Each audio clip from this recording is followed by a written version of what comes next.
Hey, what's up everybody? 8-Bit Flashback here. Today I'm testing out the RK2020 handheld game console.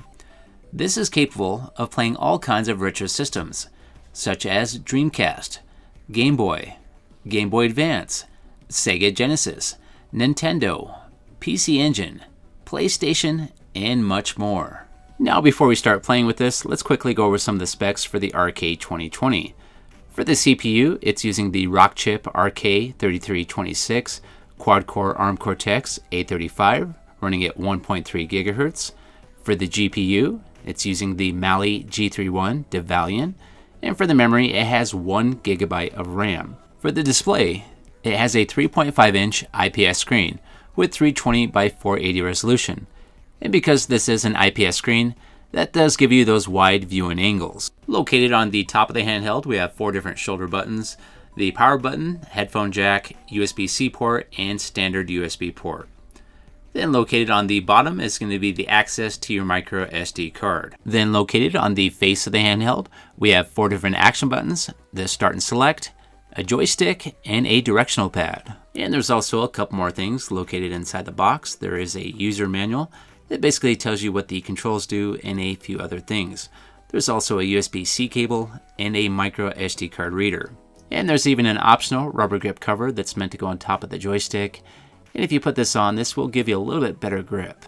Okay, let's go ahead and play some games now. And we're going to start off with some Sega Dreamcast. And the first game we're going to test is Soul Calibur.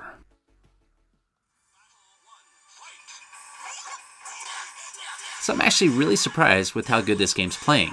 It seems to be playing very close to full speed. Now one issue I have noticed is it does seem a little bit pixelated when I'm playing the Dreamcast games. And I think that's because of an issue with the resolution only being 320 by 480 and not being an HD screen. But for me, it's not a deal breaker. I think it still looks pretty good on this little screen.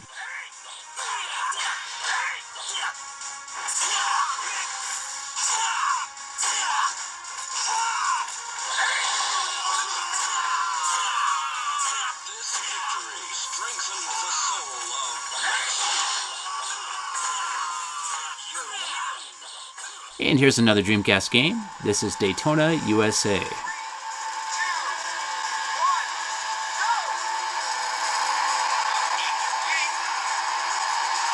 So with what I can see here, the game's not quite running at full speed, and there is a little bit of sound distortion, but I'd still say the game's playable.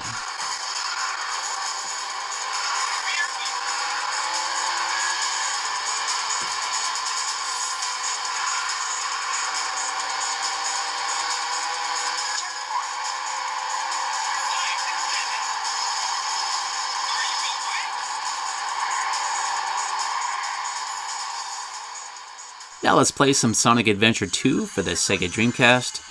And I'd say the performance with this game is very similar to the Daytona USA. It's not quite full speed, there's a little bit of issues, but it's still playable.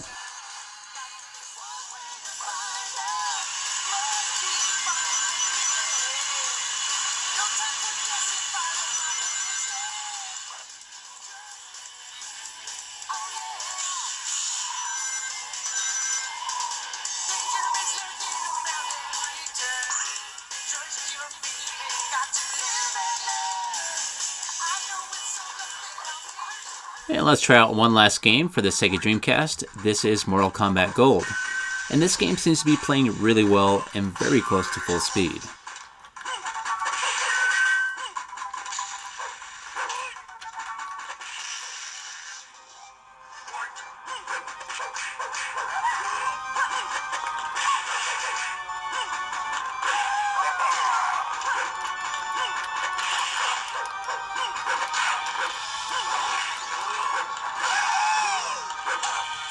So overall, with the Dreamcast emulation performance on the RK2020, I'd say it's pretty acceptable.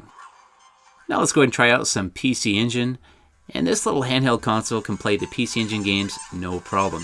In fact, it can play your Sega Genesis, Nintendo, Super Nintendo, all those games it can play pretty good without much issues at all.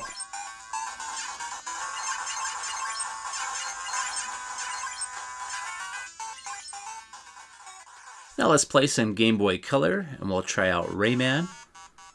And from what I can see and hear, the game seems to be playing really well.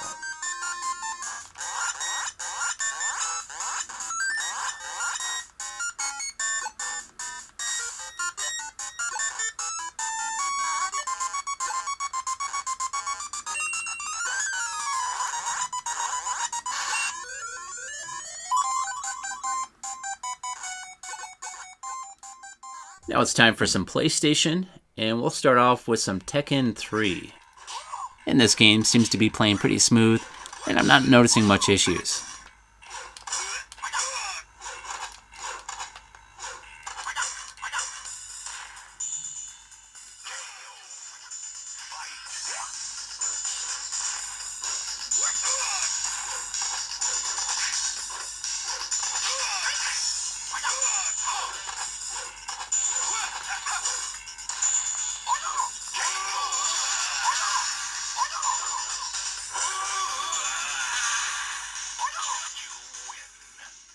Now let's go ahead and try out Skull Monkeys for the PlayStation. And same thing with this game. The game seems to be playing very close to full speed, and I'm not noticing any problems.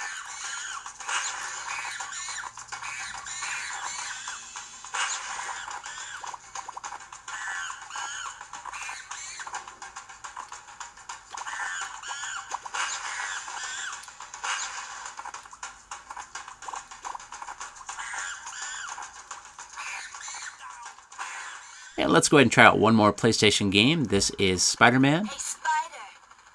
Hey, Black Cat. What's going on? I know there's been some trouble, but the bank's being robbed.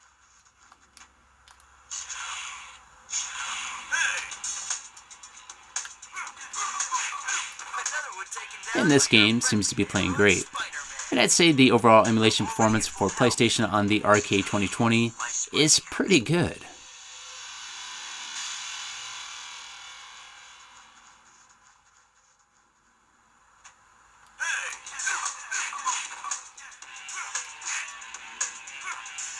So I did go ahead and test out a few Nintendo 64 games on the RK2020, and I'd say for the most part, the emulation performance is not that great. I did test a handful of games out, such as San Francisco Rush and Star Wars Pod Racer, and they did not have very good performance. But there is a few games here and there that do play fairly decent, such as Gex and Super Mario 64.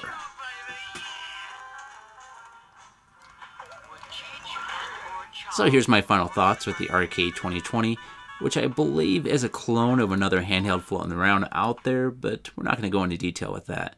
Overall, it has really good performance, with a lot of your older retro video game systems out there. The D-pad, joystick, and action buttons all feel really good to the touch, and this seems to be built really well. And if anyone out there is interested in picking up one of the RK2020s, I'll make sure to put a link in the description. Have yourself a great day, and I'll see you next time.